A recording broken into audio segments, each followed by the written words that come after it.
Happy New Year! Welcome to Wake Up with Watches, our first of the new decade. I'm your host, tmosso, and as ever, everything on this table is for sale with all names, references, and prices in the description below. I also have a direct access line, tmosso at thewatchbox.com. It is the direct email for you, to me and my crew, for any of the watches that you see right here. If you want to make a purchase inquiry, that's the line, tmosso at thewatchbox.com, and we will get to you immediately. Now, the nice thing about the watches on the table today is I love every single one of them, but I'm going to start with one that means more than most because it's from a brand that I've often cited as the brand I would be most likely to adopt as my next collection theme, and that is the 2016 218-piece limited edition Lange und Sohne Richard Lange pour le Merite. Now, the Pour le Merite series, since the original Tourbillon pour le Merite of 1994, has been a series of Lange watches featuring a constant force device in the form of a fusee and chain. Now, what happens here is as you wind the watch, the chain moves from the barrel to the fusee, and you can see the chain. It's 1/5 of a millimeter thick, 636 parts, and incredibly, it's able to support the mass of 2 kilograms free hanging from that chain. Now, what the chain does here is it acts as a sort of bicycle gear system, whereby as the barrel loses its energy, its mainspring runs down, the fusee system actually allows the narrow part of the barrel to turn the broad part of the fusee, which is connected to the drivetrain of the watch. So the mechanical advantage actually increases as the mainspring discharges, thanks to the fusee and chain system, which was first developed in England during the era of the Verge escapement, back when you really needed a solid constant force device because there was little regularity or natural rate to the escapement. Now, of course, everything else that you see here in this caliber L044 is immaculately finished. You can see those Glashutte stripes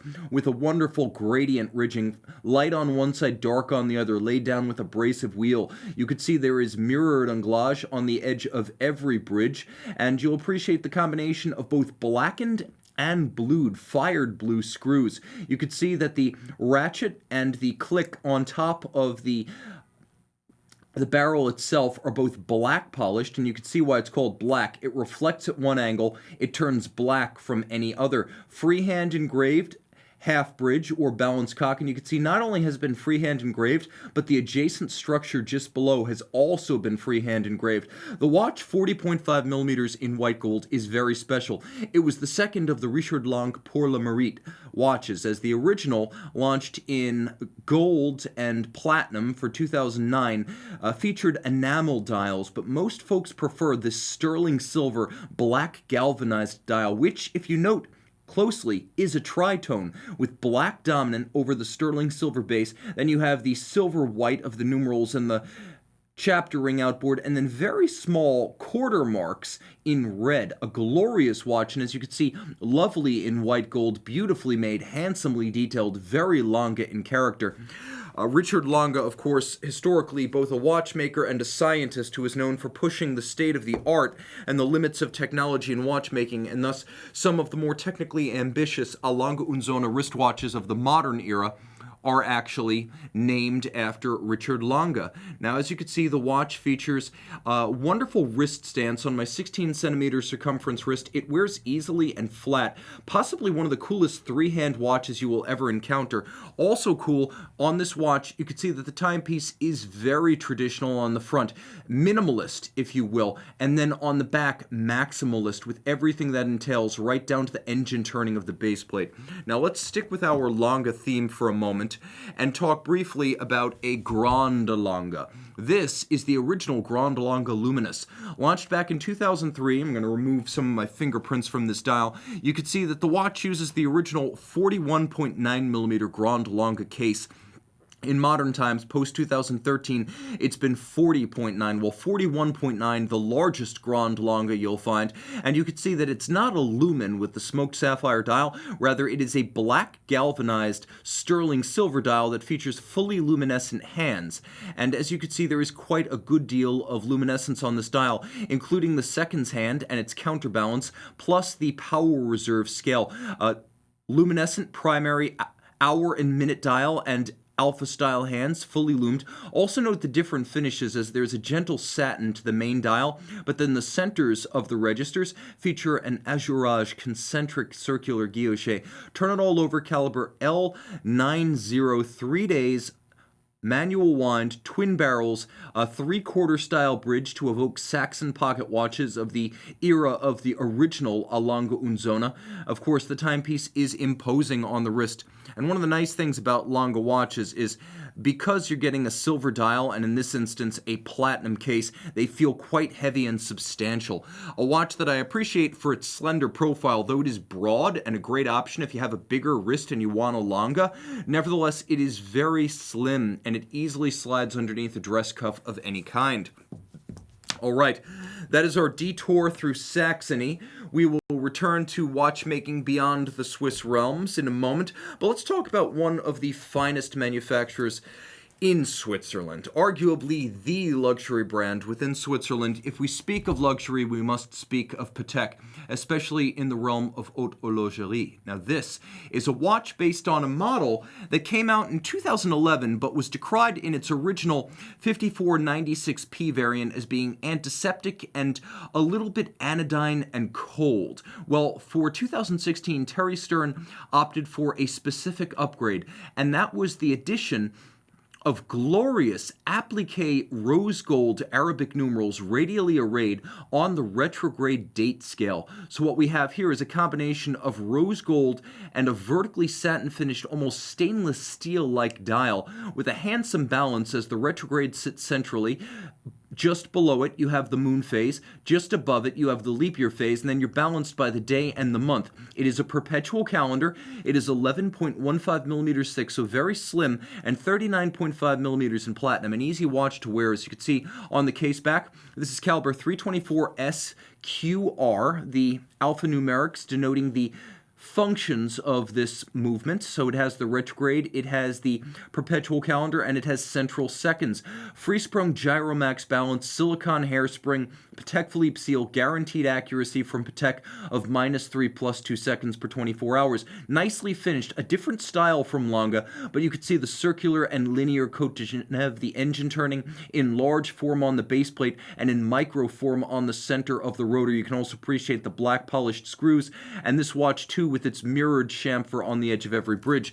Now throw it on the wrist, it's an easy watch to wear. It also has an elegant lug profile. You can see how the lugs taper down and around the wrist, and really the case itself has a wonderful flowing grace to it, and being thin, even thinner than the Lange, it slides easily under a dress cuff. But it's the addition of the rose gold, the indices, the hands, and of course those applique numerals, which you can see standing above the polished satin silver of the dial, that give this watch its warmth and its charm. And of course, this being a platinum Patek Philippe, you have down at 6 o'clock, the top Vesselton brilliant cut diamond, and per Patek's convention, a full filigree style deployant clasp in matching platinum. No white gold here. You can see platinum for that filigree style wire Calatrava across on top of the buckle. Now, Patek Philippe has been doing perpetual calendars for a long time, and the modern era for many starts with the 3940 back in 1986.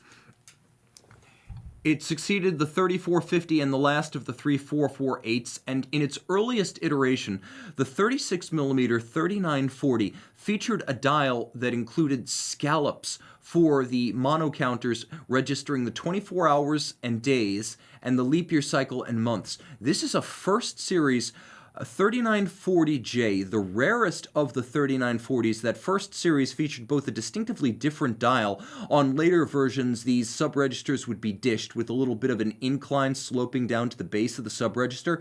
Here, it's a sharp vertical cut. You can also see that the case itself bears some of the marks of age, as hallmarking was performed laterally. On the later versions of this watch, which was built in about 7,000 copies through 2005, you would see the hallmarks underneath the lugs. And here we step in to another bygone era of Patek Philippe with the solid caseback, back when Patek finished its movements expressly for the appreciation of other watchmakers, a calling card of quality, not a bit of peacocking as it's become today, and they didn't want you to think you were being cheated the gold, so rather than a sapphire, there is a full solid gold caseback, which also makes the watch thinner. It features a micro rotor caliber 240Q automatic, so it is quite slender, and if you were to look at the hallmark for gold here, another mark of age, it is the Helvetic head, the woman's head, rather than the post-1995 Saint Bernard, a wonderful and evocative old Patek Philippe perpetual calendar that represents the most desirable early run of the 3940. While the 3940 is not rare, first series solid caseback watches are indeed rare, and they're at the top of the heap in terms of collectible 3940s. You can see a final mark of age right here down at the base of the dial with that sigma or a priori marks, the signature of the Swiss precious metals trading organization that wished to promote gold in Swiss watches. From the early 70s through the late 90s, you tended to see these on some Swiss watches when you had either a solid gold dial or indices and hands made of gold, and this watch is the latter. All right, let's talk about some sports watches, and let's talk about sports watches from the folks you associate with sports watches, Rolex and the Rolex Submariner. Now this is a 1680 3.9 million mid-1970s, a watch that represents the first generation of Submariner with a date. That was inaugurated in the mid-60s with the 1680, and here we have an example of that watch in outstanding condition. You can see how full the lugs still are, and you can see that on both sides there's no protrusion of the spring bar from the lugs, and there's even a little bit of evidence of the original hand-laid bevels on the lugs. So not only are they remarkably intact for a watch of this vintage, but they're also even and full. You can appreciate the fact that the dial is antiseptic, clean, lightly patinaed, and evenly so, with no evidence of tarnish, moisture, or water damage. A handsome foot-first dial, and as you can see, it features a slightly faded bidirectional bezel with another mark of its era, a large box-section plexiglass crystal. Inside, caliber 1575, a date version of the 1570. It features hacking seconds, but not the quick-set date. It is a Chronometre certified watch, and it still wears, well, like a Rolex Submariner on the wrist. Now, this one is wearing a mid-80s K-series reference 93150 bracelet with 501B end pieces, and you can see on the wrist there's no mistaking what this is. It's a sub, though it is a little bit smaller than a modern sub at about 39.5 millimeters. Now inside the bracelet you get just about everything you would want in a watch of vintage, because the bracelet being a little bit newer than the rest of the watch is in outstanding condition, from the flip lock fold out extension to the integrity of the clasp to the solidity of the hollow center link, hollow end link bracelet. Having a newer bracelet that is a Rolex Oyster, and like I said, it is a factory piece, a 93150 with 501B end links and a K series number. This is just more solid than what you would have found on the watch during the 1970s. As a result, it's more wearable. You don't have to worry about wearing out a period piece, and you don't have to worry about its integrity. You don't have to worry about an old bracelet letting go if you wear it in anger. I don't mean in the water, but in the course of daily events. We don't baby our watches, and if you want to own a vintage watch, it does help to have a more modern bracelet on it. A lovely looking Submariner. But that said, we are talking about the big three today. We've got the Sub, the Daytona, and the GMT, and here is the second of the three. A scrambled series, white gold Rolex Daytona. Now this is the 116519, 40 millimeters in white gold. You can see it features a matching white gold bezel that has perhaps more fingerprints on it at the moment than I would like. Just take note, most of what you're looking at is fingerprints, not scratches. And the dial itself is the calling card of this model. Radially arrayed Arabic numerals in white gold on top of a slate metallic sunburst base, and you can see the sub-registers featuring polished chapter rings, inner red chapter rings, and red varnished hands. This is a gorgeous watch.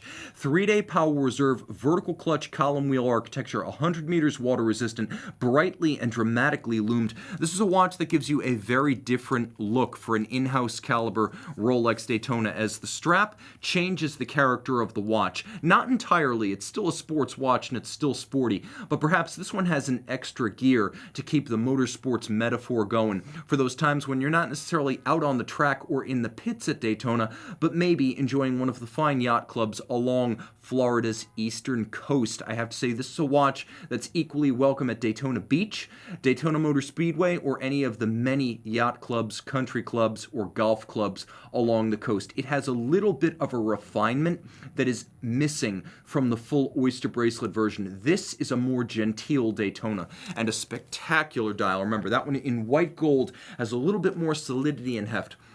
Now, the dearly departed, a late great friend, this, of course, being the first of the steel super case GMT Masters. This is the 116710, the all-black GMT. Now, you've got that green GMT hand that became the namesake of this generation of the GMT Master II. A black gloss lacquer dial with white gold hands and indices. You have the green GMT Master II script, the green 24-hour hand. Now, you do have the ability on the Master IIs to set the local hour hand independently. So you can actually make those adjustments locally, including driving the date forward or backwards as you travel. The watch is the ultimate traveler, and being 100 meters water resistant, it's also a capable all-around sports watch, equally suitable for swimming, but not quite professional diving. Now, you have a 24-hour bezel right here that moves in both directions. Ceramic filled, the bezel indices and numerals are actually themselves filled with platinum deposit to contrast with the black gloss ceramic. And using that bezel, if you set the 24-hour hand to Greenwich Mean Time, you can offset as to your port or airport of destination. Whatever the GMT offset is, enter it in with the bezel, forward or backwards in time. You can temporarily read 3 time zones with this watch. Now, you've got the Oyster bracelet, you've got the Rolex professional grade Oyster clasp with both the clamshell and the lift lock system, and you can see there is an Easy Link 5mm tool-free adjustment built into that clasp, so you can quickly and easily take in or take out 5mm of length. It's like adding or removing one sizable link. A great looking watch. I'm going to throw it on the wrist real quick so you get a wrist shot of this one.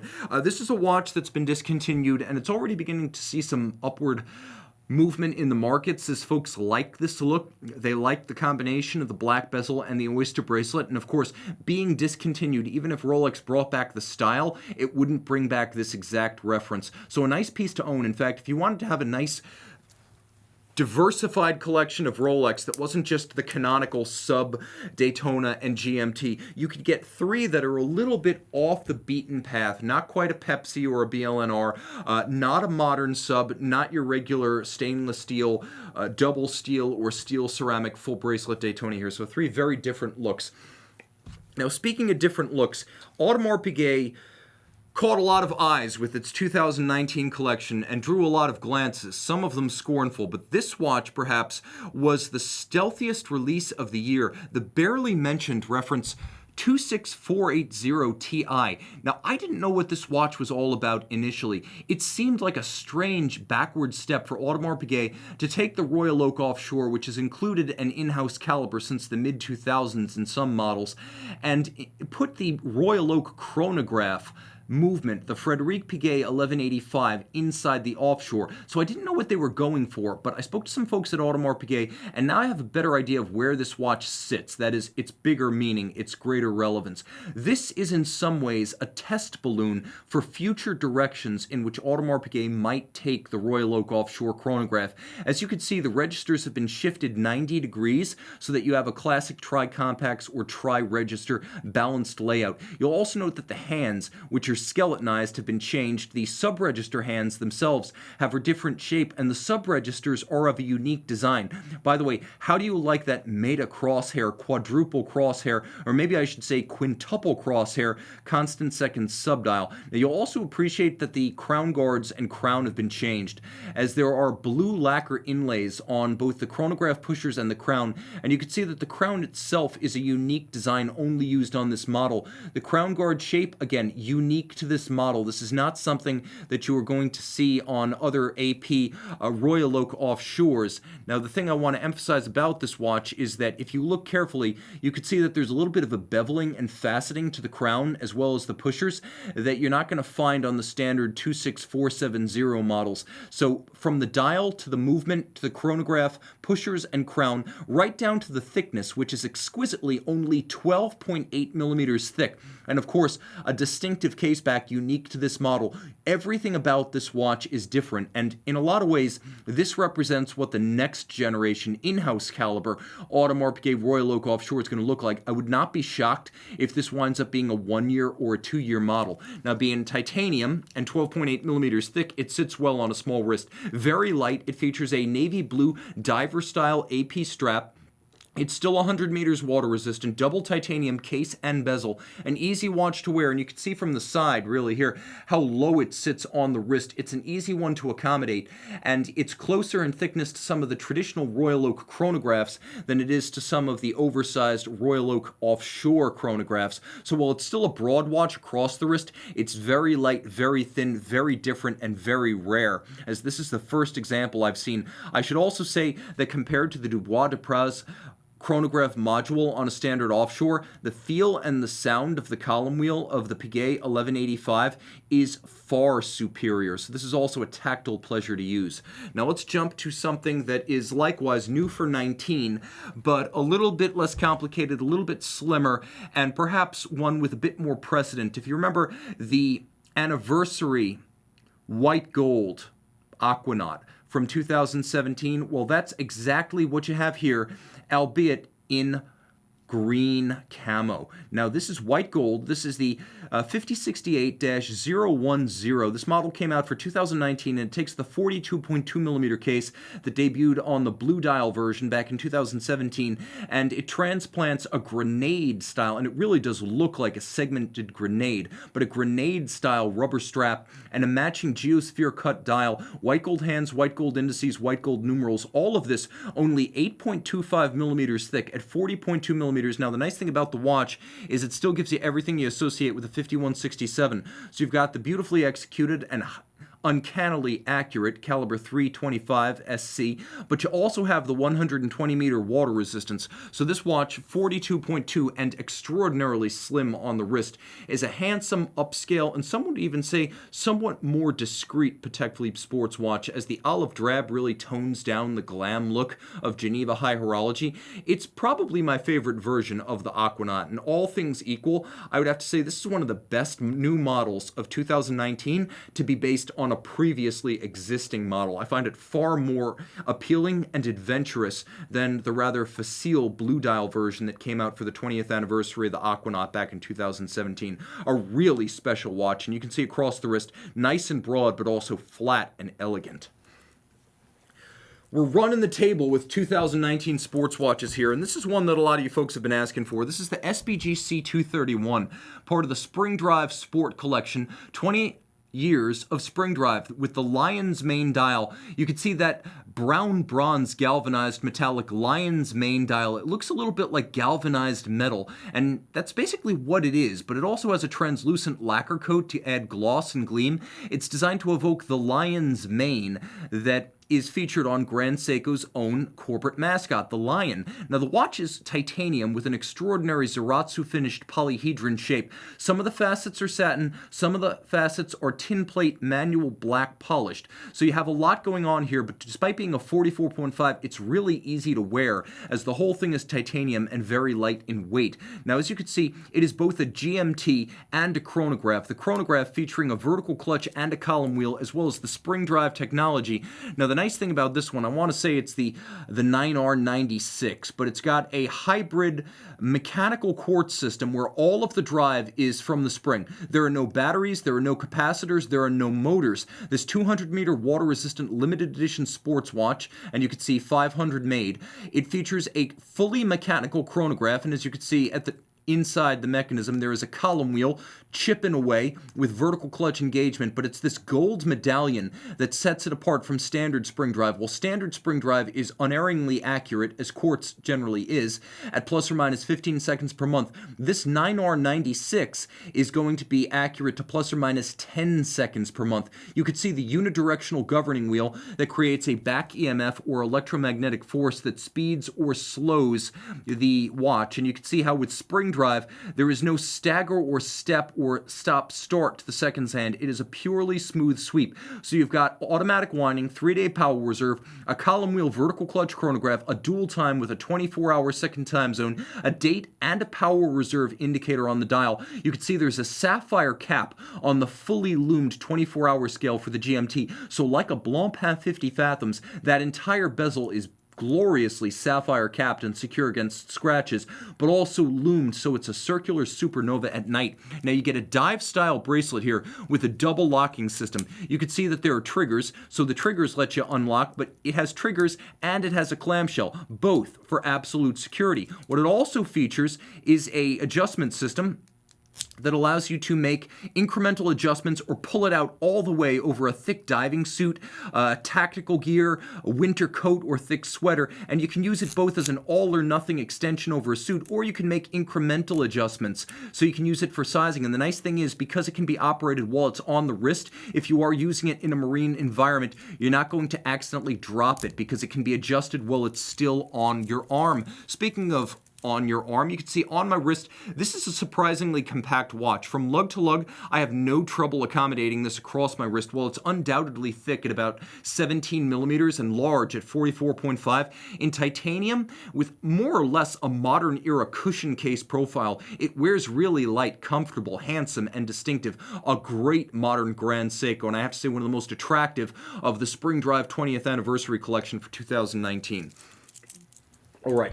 We are running short on time, so I need to carefully plan where I go from there. And I think from sports watches on bracelets, we may as well segue to sports watches on straps. Now, launched back in 2008, the tribute to Polaris was a hell of a comeback for Jaeger-LeCoultre's most famous dive watch. But whereas most of the models released that year were the Polaris 68 dial, 165 were made in platinum with the Polaris 65 dial. So you had most of the watches made in steel with the Polaris 68 dial. You had 165 with the Polaris 65 dial, which was very different in look, sometimes known as the primitive dial. So 165 were made in platinum, but what about combining the best of both worlds? What about getting the Polaris 65 in steel? And that's what the JLC Tribute to Polaris 65 Paris Boutique Edition gives you. It is the Polaris 65 dial. It is the stainless steel case with true to history 42mm size and plexiglass crystal. It gives you that 65 dial, and it also gives you a limited edition of 65 pieces, making it the rarest modern Polaris. You can see there is the hollow case back that allows it to resonate loudly underwater, and you can see the diving helmet that was the signature of the original super compressor cases from Irvin Piquerez, the designer of the super compressor case. As a 42mm watch, this thing still wears modern, even by 2019 standards. 42 was the size in 68, and the watch was huge by the standards of its time. Now, inside is a more modern JLC movement. I believe this is the caliber 918 in this watch. And as you can see, there is an internal rotating bezel. Let me try to show this from the best angle. But there is an internal rotating bezel that is controlled using the center crown, just as it was in 1965 and 1968.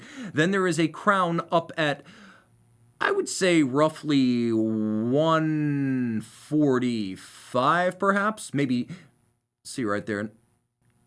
Yeah, maybe about 145. And that, oh, pardon me, this is actually the caliber 956. Now I know.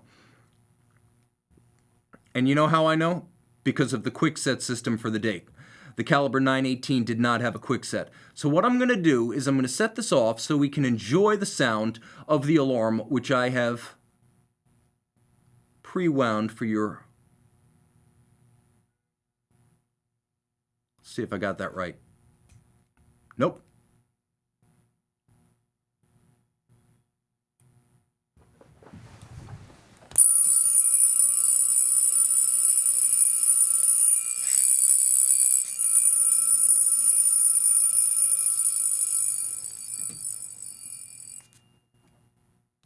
As you can see, it's nothing like the Tribute to Deep Sea, which had more of a toad-like vibrating ring to it. That one was designed to be heard underwater. This one was designed to be heard above. Now, because this has that quickset function, it is the caliber 956, which is JLC's most modern Memovox, which is a good thing. And if I recall correctly, I actually think these models back in 2008 were the launch platform for the new caliber 956 alarm. So a very, very special watch with a modern caliber and a vintage look, and the rarest of the modern Polaris family.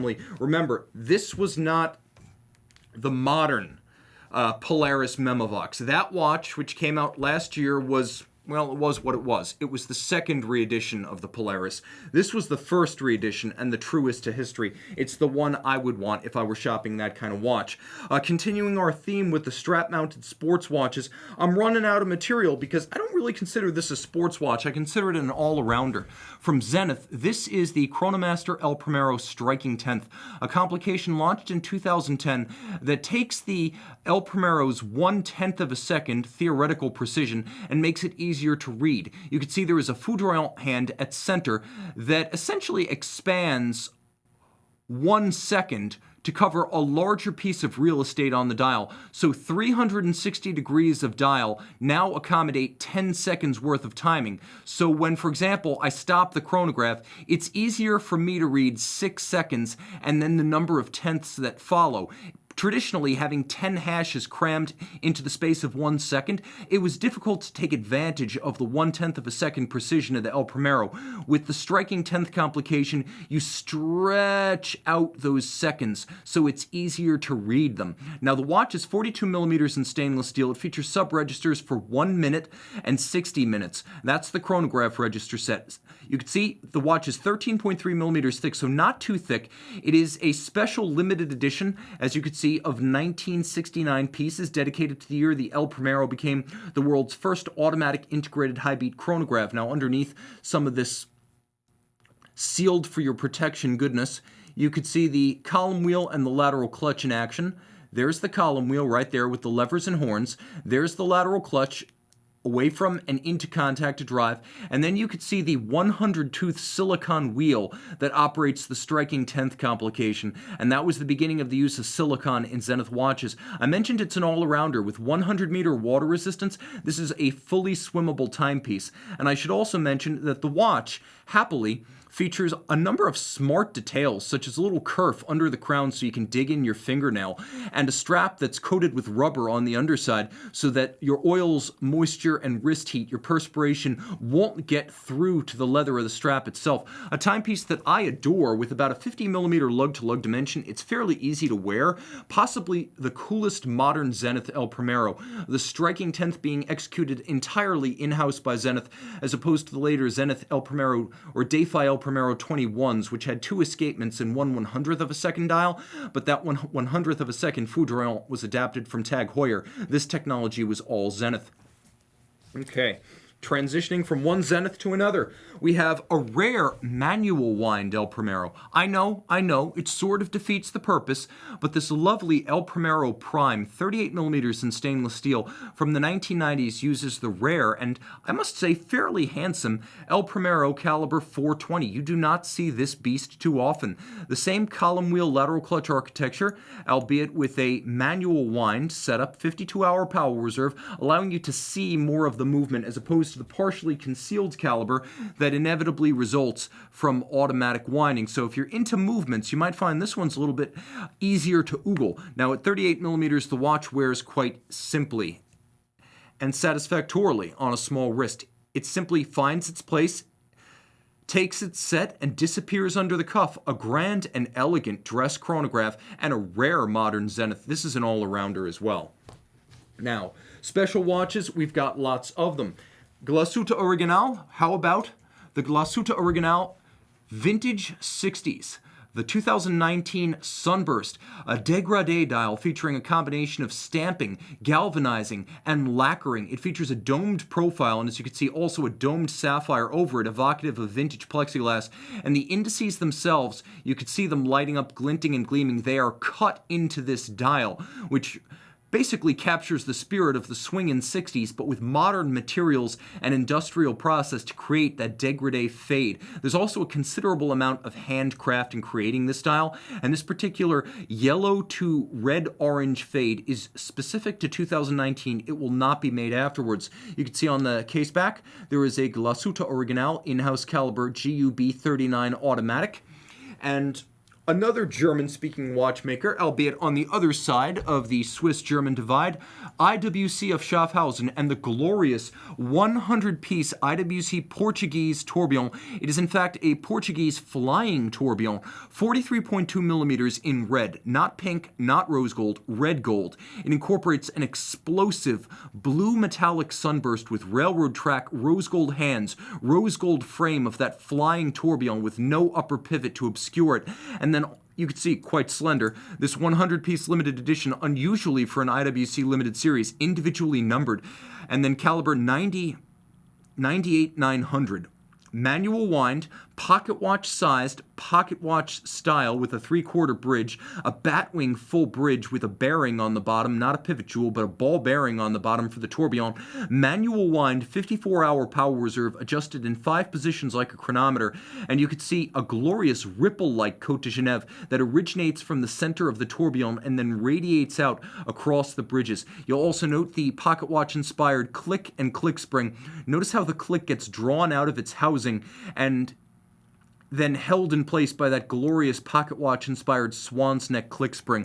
Throw it on the wrist real quick. See 43 and flat. It's a grand piece. Spectacular. Makes a statement, no doubt. This is not an anonymous watch. If you want something with a little bit of a fabulous air about it, this watch certainly has it. Fabulous and fatuous, and of course we love both in the world of luxury watch collecting. Let me quickly throw the Geo on the wrist so you know what this 39mm 2019 exclusive beauty looks like. A small watch again, still making a statement, but viable on a different wrist size as well as a different sensibility of collector. Ressence, I love these guys. Designing in Antwerp, Belgium, building in Switzerland. This is the Type 1 Slim, also new for this year. For the first time, the Type 1 gains an ETA 2892 base, which is the thinner of the two ETA bases. So instead of the 2824, it is the 2892, which is a full millimeter thinner, giving the watch a thickness of 10.9 millimeters. Titanium case, which I measure at about 41.5 millimeters, with a regulator dial that also features a planetary display. So for example, you could see each of the individual displays is moving even as all of them rotate relative to the center. So right now you could see that it is 8. It is 8. Is it 8 a.m. or is it 8 p.m.? Well, you know, because there's a day of the week indicator and it moves clockwise, and you can see that little sweeping hand is in the first half of that arc that represents Monday, Tuesday, Wednesday. It is 8 a.m. on Wednesday morning, and you know that because the day indicator. There is a running seconds indicator, a beautiful brushed metallic dial, tons of lume. Throw it on the wrist. You can see all of the setting, and if you wish, manual winding is done with the case back. There is no crown. It is an automatic movement, so you don't need to wind it. It can wind itself, but you will set with the case back using the case back setting lever. Easy to wear with a sort of tonneau case. It's more of a cushion profile. It's somewhere between a round watch, a tonneau case, and a cushion profile. Hard to characterize. This one features an exquisite factory ostrich strap, and if you're wondering what I mean by case setting lever, I mean this case back setting lever, adopted from the 2017 Type 1 Squared. Innovation is rife. Now, 2 Vacherons, both very special. First, I want to showcase that we have the 1921, the American 1921 in platinum, with a lovely silver-grained sandpaper-like dial with lacquered, I can't only call them Art Nouveau style Arabic numerals, because they're not Art Deco and they're not Breguet, they are Art Nouveau, that period that immediately preceded Art Deco. In 1919 and 1921, the 2 watches that inspired this watch were of the Art Nouveau era, late Art Nouveau. 40 millimeters by 8 millimeters thick. This one's only 46 millimeters lug to lug and wears easily on a small wrist. You can see, though it's broad and substantial, it's still only 40 by 40 millimeters with an 8 millimeter thickness. And on the case back, 65 hours hour manual wind Vacheron Constantin manufactured caliber 4400. Manual wind, 4 Hz beat rate, 65-hour power reserve, adjusted in 5 positions like a chronometer, and as you can see, bearing the Poinçon de Genève or the Geneva hallmark. That's as good as it gets, and of course, this is a signature Vacheron watch. If Vacheron has one design icon, this is it. This is the one to own. Now, back in 2003, Vacheron decided that it would launch a tribute to a little-known past reference, and that past reference was the 4764, also known as the Ciccolotone, also known as the Toledo, and this is the Toledo 1952. Launched in 2003, it's part of the Historique collection, and as you can see, it features the same calendar moonphase complication as the original 4764, albeit with a higher level of spec, fit, and finish. Now, the watch is very nicely made in white gold, but only 13 millimeters thick. It's not as chunky as it looks. 34.5 millimeters wide. You can see there's a lovely interlocking chain-like mail pattern over the center of the dial. You'll also appreciate the fact that the watch is only 43 millimeters lug to lug, so it wears easily on any wrist. And the timepiece, handsome and evocative, is true to Vacheron's history with the Historique collection of resurrecting its most notable previous references in a modern form that gives them an identity of their own, so they don't seem to bask in past glory so much as they write new chapters in their own right, and that's what sets Vacheron reeditions apart from the others. Also note how this galbe case almost appears as though it were melted and then flash frozen from the precious metal itself. A gorgeous fluid form you would not expect to find on a non-round watch. This is one of my favorite Vacheron references. Now, we have other special watches from special brands, but I want to talk about a criminally underrated brand, and that is Breguet. But you know what? This Breguet is special enough to be our finisher. FP Journe is going to provide the assist and the setup, and with FP Journe, I give you two. What's sometimes known as the second series resonance, 40 millimeters in platinum. It features the original symmetrical dial, albeit with the solid rose gold movement that succeeded the original caliber 1499. Now you can see that the twin balances are oscillating with no mechanical coupling between them. 2 barrels, 2 drivetrains, 2 escapements, 2 balances, really 2 movements in one case. And the radiating frictional losses from those escapements and balances mutually regulate. So within about 10 minutes of putting the watch on, these two independently settable times will begin to synchronize so that they move at the same rate. If one speeds up, the effect from synchronization of the other one will slow it down, and vice versa. 40-hour power reserve with a power reserve indicator, and they wind at the same time through one crown. The thing is, because it takes about 10 minutes for the effect to fully take purchase on the watch, the seconds hands may not be synchronized. So you pull the synchronizer and then they march in lockstep because of the resonance phenomenon. FP Journe taking the phenomenon discovered by clockmaker Antti Janvier and incorporating it in a wristwatch. Journe was the first ever to do that. Now back in 2001 to about 2003, Journe rolled out, actually this model was made 2003 to 2004, but starting back in 2001 through 2004, Journe rolled out his Ruthenium collection.